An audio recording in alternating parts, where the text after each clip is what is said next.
Hi, I'm Gary Overholt. I'm the campus pastor for Sandals Church in Banning. I hope you're enjoying the 60 days of reading through God's Word as much as I am. If you're staying on track, this week you've already read about the twin brothers, Jacob and Esau, and you've read about how special Jacob is. You've read how he wrestled with God and how he saw God face to face, and God changed his name to Israel. How exciting is that? But we've also seen one of the lowest points in his life when his son Joseph was almost murdered and sold into slavery. The big mistake that Jacob made, other than having multiple wives, was just favoring one son over the others. But God redeemed that situation. But what we don't look at a lot of times in that story is how Jacob was just so undone by that event. He became totally unraveled. God let him sit in his grief for almost 20 years before he even knew that his son Joseph was still alive.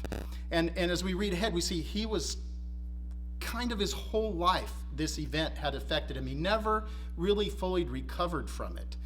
And then as we jump out of the book of Genesis into Exodus, we see that the nation of Israel had fallen into slavery. And we see that God had raised up baby Moses, who would one day be this deliverer. But Moses was 80 years old, 80, when he led the children of Israel out of Egypt. God, what were you doing for 80 years? And then we can see as we read through that story that there was also a time when the nation of Israel cried out. And God said, I hear your cries. You're in bitter bondage. You're suffering under the Egyptians. But it was still another 40 years before Moses was able to lead them out of that situation. I don't know about you, but sometimes in my life, I scream out to God, like, why am I going through this circumstance? The darkness has come upon me, and I don't know what's going on. Like Jacob, I'm sitting in the dark for a long time, and I'm wondering, God, are you there? God, what are you doing?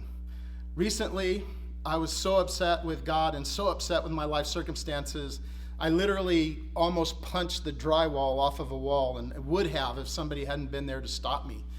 But these stories, as we turn to the Bible, gives me hope.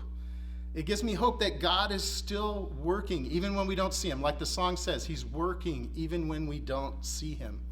And you know what I found out over the years with counseling with people is when our life circumstances go bad, we either run to God or run from God. And you know, for those that run from God, I've noticed it never goes well. They never improve their circumstances. It tends to go worse. And I just want to come to you today and say these stories give us hope. So I beg you, run to God. Don't run from him. Run to him. Run to his word. He gives us these stories so we know who he is, so we can know that he's still working. Even in the times when we think he's not there, he's still working. Run to him. Run to his word. Run to the community that he's given you here at Sandals Church to have people supporting you. I encourage you today, please, turn to God. Know that he's there, that he's working. We're not better than Jacob. We're not better of the children of Israel.